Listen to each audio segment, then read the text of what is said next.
सुबह लगा दूंगी। चले मैडम, अभी आप दें अपना ID कार्ड दें। आप कल चेक कर लीजिएगा। मैं मैडम हम डेली यहाँ से नहीं चेक करते, अपना ID कार्ड दें। रिक्वेस्ट करूंगी मैडम। नहीं मैडम, तो कम से कम 20,000 मत कीजिएगा। ये 20,000 रुपीज हम इधर ही पेड करते हैं, हम आपसे लेंगे 20,000 रुपीज ऑन स्पॉट जी।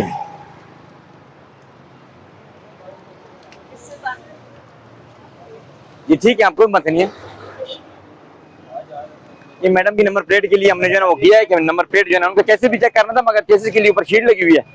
तो अभी जो है ना इनसे फाइन का क्या है, अभी फाइन इनका बेटा जो बेटा आप आ जाओ जी। किस कौन सी वाली? ये वाली बाइक से देना शनाख्ती कार्ड नहीं। अच्छा, आप हॉस्पिटल जा रहे हैं? क्या क्या क्या है आपका? टिंट है जी। 10,000 रुपये फाइन दे दें आप।